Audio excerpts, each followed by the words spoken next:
Hi, പുതിയൊരു വീഡിയോയിലേക്ക് എല്ലാവർക്കും സ്വാഗതം. ഇന്ന് നമ്മൾ ഡിസ്കസ് ചെയ്യാൻ പോകുന്നത് PSCയുടെ ഏറ്റവും പ്രധാനപ്പെട്ട ഏറ്റവും ഇഷ്ടമുള്ള ഒരു ടോപ്പിക്കാണ് ലിസ്റ്റുകൾ. Union list, state list, concurrent list. ഇപ്പൊ നടന്ന ലേറ്റസ്റ്റ് പരീക്ഷയ്ക്കും ഈ ഒരു ക്വസ്റ്റ്യൻ ഉണ്ടായിരുന്നു. അപ്പൊ ഈസി ആയിട്ട് പഠിച്ചെടുക്കാൻ പറ്റും. ഇതിനകത്ത് ഇപ്രാവശ്യം ചോദിച്ചത് റെസിഡ്യൂവൽ ആയിട്ടുള്ള ലിസ്റ്റിനെ പറ്റിയിട്ട് അല്ലെങ്കിൽ ആ ഒരു സബ്ജക്ട്സിനെ പറ്റിയിട്ടായിരുന്നു. അപ്പൊ നമുക്ക് ഡീറ്റെയിൽഡ് ആയിട്ട് നോക്കാം. ഫുൾ പോയിന്റ്സ് നമ്മൾ ഇതിനകത്ത് ഡിസ്കസ് ചെയ്യുന്നതായിരിക്കും. ആദ്യമായിട്ട് അറിയേണ്ടത് എന്താ, എല്ലാവർക്കും അറിയാവുന്ന ഒരു പ്രധാനപ്പെട്ട കാര്യം എന്താ, ഇന്ത്യൻ കോൺസ്റ്റിറ്റ്യൂഷനകത്ത് 7ാം പട്ടികയിൽ എന്താണ്, 7ാമത്തെ ഷെഡ്യൂളിനകത്ത് ലിസ്റ്റുകളെ പറ്റിയിട്ട് പറയുന്നുണ്ട്. 7ാമത്തെ ഷെഡ്യൂളിനകത്ത് ലിസ്റ്റുകളെ പറ്റിയിട്ട് നമ്മൾ പറയുന്നുണ്ട്. അതായത് ആർട്ടിക്കിൾ ഏതാണെന്ന് ചോദിച്ചാൽ 246 ആണ്. എത്രയാണ്? 246 ആണ് നമ്മുടെ ആർട്ടിക്കിൾ. ഈ 246 ആർട്ടിക്കിൾ ലിസ്റ്റുകളെ കുറിച്ചിട്ട് ഡീറ്റെയിൽഡ് ആയിട്ട് പറയുന്നത്. നമുക്ക് പ്രധാനമായിട്ടും എത്ര ലിസ്റ്റുകളുണ്ട്? Union list, state list, concurrent list, ഇങ്ങനെ 3 തരത്തിലുള്ള ലിസ്റ്റുകളാണ് നമുക്കുള്ളത്, അല്ലെ? ആ 3 ലിസ്റ്റുകൾക്കകത്ത് ആയിട്ട് നമ്മുടെ രാജ്യത്തെ പ്രധാനപ്പെട്ട വിഷയങ്ങളെ തരംതിരിച്ചു വെച്ചിട്ടുണ്ട്. ഓരോ ലിസ്റ്റിനകത്തും എന്താ ഡിഫൈൻ ചെയ്തിരിക്കുന്നത്? The area in which the respective government can legislate, ensuring clarity and preventing overlap in responsibility. ആരാണ് അവിടെ നിയമം നിർമ്മിക്കേണ്ടത്? ആർക്കാണ് അവിടെ നിയമം നിർമ്മിക്കാനായിട്ട് സ്വാതന്ത്ര്യമുള്ളത്, അല്ലെ? അതായത് ആ സ്റ്റേറ്റിനാണോ സെന്ററിനാണോ 2 കൂട്ടർ കൂടെയാണോ, അതാണ് അവിടെ കൃത്യമായിട്ട് പറയുന്നത്. This structured division plays an important role in governance, policy formulation and legal interpretation, making it an essential feature of Indian constitutional design. ഈ പറഞ്ഞതുകൂട്ട് തന്നെ ഇത് ഉള്ളത് കൊണ്ട് ഈ സ്ട്രക്ചറൽ ഡിവിഷൻ വളരെ ഇമ്പോർട്ടന്റ് ആണ് നമ്മുടെ ഗവേണൻസിനകത്ത്. ഒരു പോളിസി ഫോം ചെയ്യണമെങ്കിൽ, ലീഗൽ ഇന്റർപ്രിട്ടേഷൻ കൊടുക്കണമെങ്കിൽ ഒക്കെ ഈ ഒരു കാര്യം വളരെ ഇമ്പോർട്ടന്റ് ആണ്. അടിയും വഴക്കുകളും ഒന്നും ഇല്ലാതെ നമുക്ക് മുന്നോട്ട് പോകാൻ പറ്റും.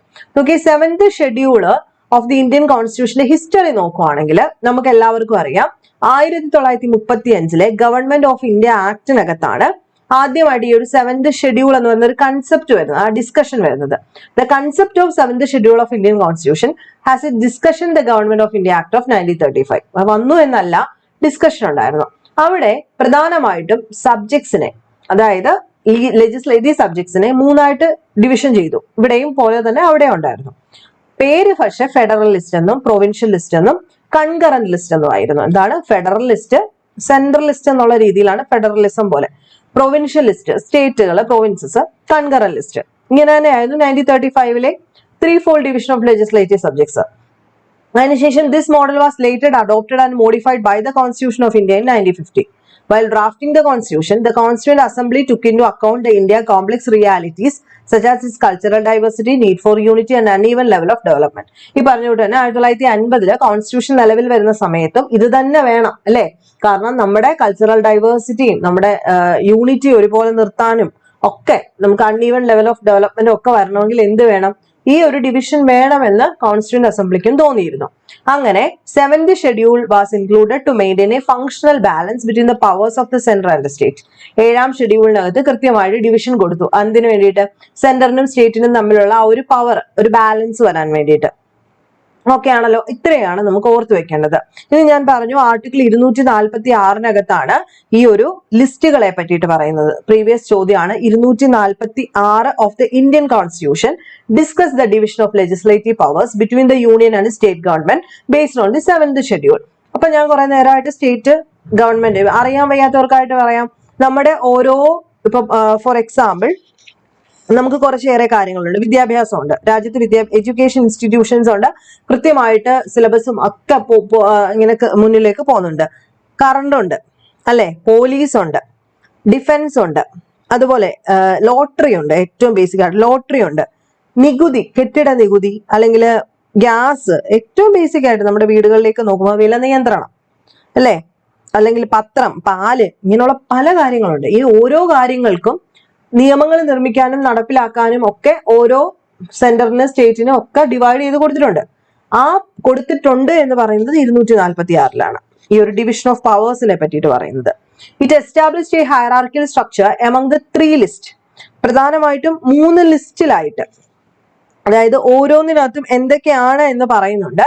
ഒന്നാമത് clause 1, parliament has exclusively authority to legislate on subject list in the union list. യൂണിയൻ ലിസ്റ്റ് ആവുന്ന സമയത്ത് പാർലമെന്റിനാണ് അതോറിറ്റി. കൺകറന്റ് ലിസ്റ്റ് ആവുന്ന സമയത്ത് സ്റ്റേറ്റിനും പാർലമെന്റിനും അതോറിറ്റി ഉണ്ട്. സ്റ്റേറ്റ് ലെജിസ്ലേച്ചറിനാണ് സ്റ്റേറ്റ് ലിസ്റ്റിനകത്തുള്ള പ്രാധാന്യം, അല്ലെ? അതുപോലെ parliament hold the right to legislate on state list matters for union territories, അല്ലെ? അതായത് യൂണിയൻ ടെറിട്ടറി വരുന്ന സമയത്ത് ആർക്കാണ് അവകാശം എന്നും കൃത്യമായിട്ട് പറയുന്നുണ്ട്. ഇനി ഏതെങ്കിലും കേസിൽ ഒരു വഴക്കുണ്ടാവുകയാണെങ്കിൽ ഈ ഒരു ലിസ്റ്റിന്റെ ഒരു പ്രയോറിറ്റി ഓർഡർ യൂണിയൻ ലിസ്റ്റിനാണ് ഏറ്റവും കൂടുതൽ ഇത് വരുന്നത്, പിന്നെ കൺകറന്റ് ലിസ്റ്റ്, ദെൻ സ്റ്റേറ്റ് ലിസ്റ്റിന് പോകുന്നുള്ളൂ. ഓക്കെ ആണല്ലോ. ഇനി നമുക്ക് നോക്കാം 7th schedule of the Indian കോൺസ്റ്റിറ്റ്യൂഷന്റെ സ്ട്രക്ചർ ആണ് പറയുന്നത്. 7th schedule of the Indian constitution is a crucial component of India federal structure. It distributes legislative power between the union and state through 3 lists. നമ്മൾ already പറഞ്ഞു. അത് നോക്കിയ union list ആണ് ആദ്യം പറയാൻ പോകുന്നത്. ഇപ്പൊ യൂണിയൻ ലിസ്റ്റ് എന്ന് പറയുമ്പോൾ നമ്മൾ പറഞ്ഞു ഈ യൂണിയൻ ലിസ്റ്റിൽ ഇപ്പൊ വന്ന ചോദ്യം എങ്ങനെയായിരുന്നു, യൂണിയൻ ലിസ്റ്റിൽ പ്രതിപാദിച്ചിരിക്കുന്ന കാര്യങ്ങളിൽ നിയമം നിർമ്മിക്കാനുള്ള അധികാരം ആർക്കാണ്? സെന്ററിനാണ്, അല്ലെങ്കിൽ പാർലമെന്റിനാണ് നമുക്ക് പറയാം, അല്ലെ? സ്റ്റേറ്റ് ലിസ്റ്റിൽ നിയമം നിർമ്മിക്കാൻ സംസ്ഥാനങ്ങൾക്കും, കൺകറന്റ് ലിസ്റ്റിൽ നിയമം നിർമ്മിക്കാൻ പാർലമെന്റിനും സംസ്ഥാനങ്ങൾക്കും എന്ത് കൊടുത്തിട്ടുണ്ട്? അധികാരം കൊടുത്തിട്ടുണ്ട്, അല്ലെ? അപ്പൊ അതായിരുന്നു ഇപ്രാവശ്യത്തെ ചോദ്യം. അതറിയാൻ വേണ്ടവരായിട്ട് ആരുമില്ല. ഇനി നോക്കിയേ യൂണിയൻ ലിസ്റ്റ്. ഈ യൂണിയൻ ലിസ്റ്റ് എന്ന് പറയുമ്പോൾ നമ്മൾ പറഞ്ഞു പാർലമെന്റിനാണ് അധികാരം. ഈ യൂണിയൻ ലിസ്റ്റ് നിലവിൽ വരുന്ന സമയത്ത് 97 തുടക്കത്തിൽ 97 വിഷയങ്ങളാണ് യൂണിയൻ ലിസ്റ്റിനകത്ത് ഉൾപ്പെടുത്തിയിരുന്നത്. നിലവിൽ ഒരു 100 വിഷയങ്ങൾ, എത്രയാണ്? 100 വിഷയങ്ങളാണ് ഇപ്പൊ യൂണിയൻ ലിസ്റ്റിലുള്ളത്. ഓക്കെ, അപ്പൊ ഈ യൂണിയൻ ലിസ്റ്റിനകത്ത് എന്തൊക്കെ കാര്യങ്ങളാണ് വരുന്നത്? അതായത് പാർലമെന്റ്, സെൻട്രൽ നോക്കേണ്ട കാര്യങ്ങളാണ് പ്രതിരോധം, പ്രധാനമായിട്ടും പറയുകയാണ് defence, atomic energy, foreign affairs, railway, banking, insurance, citizenship, currency, interstate trade, അല്ലെ, കസ്റ്റംസ്, തീരുവ, higher educations, research, science and technology ഉൾപ്പെടുന്ന കാര്യങ്ങൾ, യുദ്ധം, സമാധാനം, അതുപോലെ കറൻസി, റിസർവ് ബാങ്ക്, അതുപോലെ ഐക്യരാഷ്ട്ര സംഘടന, യുണൈറ്റഡ് നേഷൻ, ഫോറിൻ അഫയേഴ്സ്, ഞാനിതിപ്പോ പറഞ്ഞു എന്ന് തോന്നുന്നു, ഫോറിൻ അഫയേഴ്സ്, അതുപോലെ ലോട്ടറി, ഇതൊക്കെ തന്നെ യൂണിയൻ ലിസ്റ്റ് ആണ്. ലോട്ടറി ഒക്കെ യൂണിയൻ ലിസ്റ്റ് ആണ്. തപാല്, ടെലിഫോണ്, ഇതൊക്കെ തന്നെ ഇവിടെ വരും. പോസ്റ്റ് ഓഫീസും എല്ലാം തന്നെ യൂണിയൻ ലിസ്റ്റിനകത്താണ് വരുന്നത്. ഓക്കെ, ഇനി അടുത്തത് വരുമ്പം സ്റ്റേറ്റ് ലിസ്റ്റ് ആണ്. ആർക്കാണ് അധികാരം? സ്റ്റേറ്റ് ലിസ്റ്റിനകത്ത് ആർക്കാ അധികാരം? നമ്മുടെ സ്റ്റേറ്റുകൾക്കാണ്, ഓരോ സംസ്ഥാനങ്ങൾക്കാണ്. അവിടെ സ്റ്റേറ്റ് ലിസ്റ്റില് തുടക്കത്തില് 66 ഉണ്ടായിരുന്നു, ഇപ്പൊ 61 ഉള്ളൂ. 66 61 അത് നമ്മൾ പഠിക്കുന്ന ഒരു കാര്യമാണ്. 1976 ഇന്നലെ കൂടെ ഞാൻ പറഞ്ഞു 42ാം അമെന്റ്മെന്റ് ആക്ട് പ്രകാരം 5 വിഷയങ്ങളെ സ്റ്റേറ്റ് ലിസ്റ്റിൽ നിന്ന് മാറ്റി. എങ്ങോട്ട് മാറ്റി? കൺകറന്റ് ലിസ്റ്റിലേക്ക് മാറ്റിയിട്ടുണ്ട്. ആ 5 വിഷയങ്ങളാണ്: ഒന്ന് വിദ്യാഭ്യാസം, വനം, അളവ് തൂക്കം, നീതിന്യായ ഭരണം, വന്യമൃഗങ്ങളുടെയും പക്ഷികളുടെയും സംരക്ഷണം. 5 വിഷയങ്ങളെ സ്റ്റേറ്റ് ലിസ്റ്റിൽ നിന്നും കൺകറന്റിലേക്ക് കൊണ്ടുപോയി. സോ 66 ആയിരുന്നിടത്ത് ഇപ്പൊ 61 ഉള്ളൂ. പ്രധാനപ്പെട്ട സബ്ജക്ട്സ് ഏതൊക്കെയായിരിക്കും? പോലീസ്, പബ്ലിക് ഓർഡർ, ക്രമസമാധാനം, local government, public health, land, agricultural, fisheries and betting, gambling, ഇതുപോലെയുള്ള എല്ലാ, പൊതുജനാരോഗ്യം, പന്തയം, അതാണ് ഈ ഗാംബ്ലിംഗ് വെച്ചിരിക്കുന്നത്, പന്തയം, ഭൂനികുതി, കെട്ടിട നികുതി, ഫിഷറീസ്, ഗ്യാസിന്റെ മറ്റു വർക്കുകള്, വിപണികള്, മേളകള്, സത്രം സൂക്ഷിപ്പുകാര്, അല്ലെങ്കിൽ എന്താണ് ബാക്കി തദ്ദേശ സ്വയംഭരണം, മുനിസിപ്പാലിറ്റി, പഞ്ചായത്തുകൾ, ഇതൊക്കെ ആർക്കാ കൊടുത്തിരിക്കുന്നത്? സ്റ്റേറ്റിനാണ് കൊടുത്തിരിക്കുന്നത്. അതായത് ഇവരായിരിക്കും അതിനകത്ത് നിയമം നിർമ്മിക്കുകയും നടപ്പിലാക്കുകയും ഒക്കെ ചെയ്യുന്നത്. ഓക്കെ ആണല്ലോ. ഇനി നോക്കിയേ, however parliament can legislate on states list subjects under certain special circumstances. ഇപ്പൊ ഈ പറയുന്നതിനകത്ത് ചില സമയങ്ങളിൽ പാർലമെന്റ് ഈ സ്റ്റേറ്റിന്റെ ലിസ്റ്റിനകത്ത് എന്തെടുക്കും? ചിലപ്പോൾ നിയമം നിർമ്മിച്ചേക്കാം. ഓക്കെ, അത് എപ്പോഴൊക്കെയാ? ഒന്ന്, ആർട്ടിക്കിൾ 250 പ്രകാരം national emergency, during national emergency വരുന്ന സമയത്ത് പാർലമെന്റിന് ലെജിസ്ലേറ്റ് ചെയ്യാം സ്റ്റേറ്റ് ലിസ്റ്റിനകത്ത്, ആർട്ടിക്കിൾ 250 പ്രകാരം. 249 പ്രകാരം when the Rajya Sabha pass resolution in national interest, ഒരു ദേശീയ താല്പര്യത്തിന്റെ പേരിൽ രാജ്യസഭ ഒരു കാര്യം പാസ്സാക്കുകയാണ്. അങ്ങനെ വന്നാൽ പാർലമെന്റിന് എന്ത് ചെയ്യാം? സ്റ്റേറ്റ് ലിസ്റ്റിനെ ലെജിസ്ലേറ്റ് ചെയ്യാം. പിന്നെ with consent of 2 or more state, 252 article പ്രകാരം 2 or 3 അതിലധികം സ്റ്റേറ്റുകളുടെ ഒരു സമ്മതത്തോടു കൂടി വേണമെങ്കിൽ പാർലമെന്റിന് സ്റ്റേറ്റ് ലിസ്റ്റിനകത്ത് കയറി കൈകടത്താം. ടു ഇംപ്ലിമെന്റ് ഇന്റർനാഷണൽ എഗ്രിമെന്റ്, ഒരു ഇന്റർനാഷണൽ എഗ്രിമെന്റ് എന്ന് വെച്ച് കഴിഞ്ഞാൽ അന്താരാഷ്ട്ര കരാർ, അതൊന്ന് നടപ്പിലാക്കണം. ആ സമയത്തും 253 പ്രകാരം നമുക്ക് എന്ത് ചെയ്യാൻ പറ്റും? സ്റ്റേറ്റ് ലിസ്റ്റിനകത്തേക്ക് പാർലമെന്റിന് കയറാൻ പറ്റും. ഇനി ലാസ്റ്റ് വണ്ണാണ് കൺകറന്റ് ലിസ്റ്റ് എന്ന് പറയുന്നത്. എന്താണ് കൺകറന്റ് ലിസ്റ്റ്? നമുക്കറിയാം, 2 കൂട്ടർക്കും എടുക്കാം, പാർലമെന്റിനും എടുക്കാം, ലെജിസ്ലേച്ചറിനും എടുക്കാം. അതാണ് കൺകറന്റ് ലിസ്റ്റിന്റെ പ്രത്യേകത. അപ്പൊ ഈ കൺകറന്റ് ലിസ്റ്റ് എന്ന് പറയുമ്പോൾ ആർക്കാണ് കൂടുതൽ പ്രാധാന്യം വരുന്നത് ശരിക്കും? അതായത് ആർക്കാണ് കൂടുതൽ പ്രാധാന്യം മീൻസ് എപ്പോഴും ആർക്കായിരിക്കും? സെന്ററിന് തന്നെയാണ്. അപ്പൊ കൺകറന്റ് ലിസ്റ്റ് തുടക്കത്തില് 47 സബ്ജക്ട്സുകളായിരുന്നു തുടക്കത്തിലുണ്ടായിരുന്നത്. ഇപ്പം കൺകറന്റ് ലിസ്റ്റിൽ 52 വിഷയങ്ങളുണ്ട്. 5 എണ്ണത്തിനെയും കൂടി ഇപ്പുറത്തോട്ട് കയറ്റിയല്ലോ. 1946 ഇങ്ങോട്ട് കയറ്റിയല്ലോ 76. അപ്പൊ അതോട് കൂടിയിട്ട് ഇപ്പൊ 52 വിഷയങ്ങളാണുള്ളത്.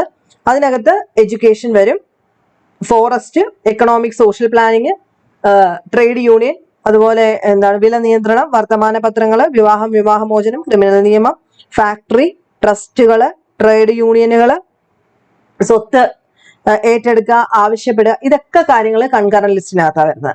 അത് ആർക്ക് തീരുമാനിക്കാം? രണ്ടു കൂട്ടർക്കും ഈക്വലി തീരുമാനിക്കാം. അതുപോലെ തന്നെ the concurrent list reflect the principle of cooperative federalism. Cooperative federalism എന്ന് വെച്ച് കഴിഞ്ഞാൽ എന്താ? അങ്ങോട്ട് സ്റ്റേറ്റും സെൻട്രലും തമ്മിലുള്ള ആ ഒരു ബന്ധം, ആ ഒരു ബന്ധത്തെ ഊട്ടി ഉറപ്പിക്കുന്നതിന്റെ ഒരു പ്രിൻസിപ്പിളും കൂടെയാണ് ഈ കൺകറന്റ് ലിസ്റ്റ്. അപ്പൊ in the case of conflict between the union law and state law, എപ്പോഴെങ്കിലും ഒക്കെ ഒരു യൂണിയൻ ലോയും സ്റ്റേറ്റ് ലോയും തമ്മിലൊരു അടി ഉണ്ടാവുമല്ലോ. അങ്ങനെ ആവുമ്പം the union law prevails as per article 254. ഈ പറഞ്ഞുകൊണ്ട് തന്നെ 254 പ്രകാരം യൂണിയന്റെ അതായിരിക്കും കൂടുതലായിട്ട് നിൽക്കുന്നത്. If a state law on a concurrent subjects receive presidential assent, it can prevail in that particular state.